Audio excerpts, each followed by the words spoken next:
আজকের প্রজন্ম একদিকে যেমন এগিয়ে যাচ্ছে প্রযুক্তি, শিক্ষা আর স্বাধীনতার পথে, ঠিক তেমনি অন্যদিকে একটা অংশ ভাসছে ভোগবাদ, নৈতিক অবক্ষয় আর আত্মবিভ্রান্তির স্রোতে। এই প্রজন্মের মেয়েরাই আগামী দিনের মা, তারা গর্বে ভবিষ্যৎ প্রজন্ম। কিন্তু প্রশ্ন হচ্ছে, এই মাদের প্রস্তুতি কেমন? সত্যিই কি তারা ভবিষ্যৎ জাতি গঠনের উপযুক্ত হয়ে উঠছে, নাকি নিজেরাও পথ হারিয়ে ফেলছে? বিশ্ববিদ্যালয়ে ভর্তি হওয়া মানেই শুধু ডিগ্রি অর্জন নয়, বরং নিজেকে গড়ে তোলা, নৈতিকতা, দায়িত্বশীলতা আর আত্মমর্যাদায় দৃঢ় হওয়ার প্রস্তুতি। কিন্তু দুঃখজনকভাবে আমাদের সমাজে দেখা যাচ্ছে অনেকে এই সময়টাকে জীবনের উপভোগের সময় মনে করছে। বন্ধুবান্ধব, প্রেমিক, মেস, রুমমেট, আবাসিক হোটেল এজন্য নতুন এক কালচারের রূপ নিচ্ছে। সত্য কথা হলো, বিশ্ববিদ্যালয়ের আশেপাশে গড়ে উঠছে এক আধুনিক প্রেম সংস্কৃতি, যেখানে গভীরতা নয়, সময় কাটানোই মুখ্য। এই প্রেমের পরিণতি হয়তো কয়েক মাসের মধ্যেই ভেঙে যায়, আর রয়ে যায় স্মৃতি, আফসোস আর মাঝে মাঝে অনাকাঙ্ক্ষিত বিপদ। বর্তমানে অনেক তরুণী হোস্টেল বা মেসে থাকে, কেউ থাকে পরিবারের বাধ্যবাধকতায়, কেউ স্বাধীনতার নামে, যার ফলে তারা কোনো অন্যায় করলে তার কোনো জবাবদিহিতা কাউকে দিতে হয় না, কিংবা তাদের অপরাধের লিস্ট অধিকাংশ সময়ই আড়ালেই থেকে যায়। বিশ্ববিদ্যালয়ের বড় একটা অংশ জড়িয়ে পড়ছে তথাকথিত রিলেশনশিপে। একটি সময় ছিল প্রেম মানে সম্মান, নিবেদন ও প্রতিশ্রুতি। আজকের প্রেম মানে পার্কে একসাথে বসা, রেস্টুরেন্টে ঘণ্টাব্যাপী হাইট আউট, কখনো কখনো আবাসিক হোটেলে রুম বুক করে কাটানোর সময়। এসব প্রেম সম্পর্কগুলো খুব কম সময়ের জন্যই টেকে, এবং অধিকাংশ সময়ই ছেলেরা একাধিক প্রেমের সম্পর্কে জড়িয়ে থাকে। মেয়েরা হয় ব্যবহৃত, নয়তো আবেগে ভেসে জীবনটা নষ্ট করে ফেলে।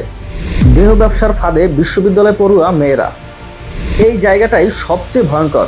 আমরা ভাবি দেহ ব্যবসা হয় বস্তিতে বা রাস্তায়, কিন্তু এখন তা ছড়িয়ে গেছে ভার্সিটির ক্যান্টিনে, অনলাইন প্ল্যাটফর্মে, এমনকি লাইব্রেরিতেও। ফেসবুক, টেলিগ্রাম, হোয়াটসঅ্যাপ এসব জায়গায় চলছে হাই প্রোফাইল দেহ ব্যবসার নেটওয়ার্ক। ভাইরাল হতে চায় এমন মেয়েরা, বা যারা সাময়িক কিছু টাকা কামাতে চায়, তারা নিজের শরীরকে পণ্যে পরিণত করছে। একটা সময় ছিল মা বাবা তাদের সন্তানের সামনে টিভিতে রোমান্টিক দৃশ্য আসলে চ্যানেল পরিবর্তন করত। আজ সেই সন্তান নিজের ঘরে বসে দেখে অন্তরঙ্গ ব্লগ, প্র্যাঙ্ক ভিডিও বা রিলেশনশিপ চ্যালেঞ্জ। সোশ্যাল মিডিয়ার অপব্যবহার, শর্ট ভিডিও প্ল্যাটফর্মে বোল্ড কন্টেন্ট আর যৌনতা ভিত্তিক জনপ্রিয়তা যেন এখন স্ট্যাটাস সিম্বল হয়ে দাঁড়িয়েছে। এই প্রজন্মের অবক্ষয়ের দায় একা তাদের নয়, সমানভাবে দায়ী পরিবার, যাদের কাছে মেয়ের ফ্রিডম মানেই সন্ধ্যার পরেও বাইরে থাকার অনুমতি, কিন্তু সেই ফ্রিডমের ব্যবস্থাপনা নেই। দায়ী শিক্ষা প্রতিষ্ঠান, যেখানে নৈতিকতার শিক্ষা নেই। দায়ী সমাজ, যারা শুধু নারীকেই দোষ দিয়ে পুরুষের অপকর্ম আড়াল করে। একটা মেয়ে যখন একটি ছেলের উপর পুরোপুরি বিশ্বাস করে, তখন সে তার সীমা হারায়। ভালোবাসা মানে এখানকার প্রজন্মে হয়ে গেছে কামনার প্রকাশ। ছেলেরা শুধু ব্যবহার করে, আর মেয়েরা যখন বোঝে সে ভুল করেছে, তখন অনেক সময় দেরি হয়ে যায়। আত্মহত্যার পথ বেছে নেয় অনেকেই, আর অনেকে জড়িয়ে পড়ে চিরদিনের দুঃখে।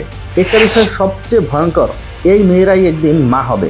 এই বিষয়টাই সবচেয়ে ভয়ঙ্কর। আজ যারা নির্দ্বিধায় রাত কাটায় প্রেমিকের সঙ্গে, রুম রেটে যায়, টাকায় বিক্রি করে সম্মান, তারা যদি ভবিষ্যতে মা হয়, তাহলে তার সন্তান কি শিখবে?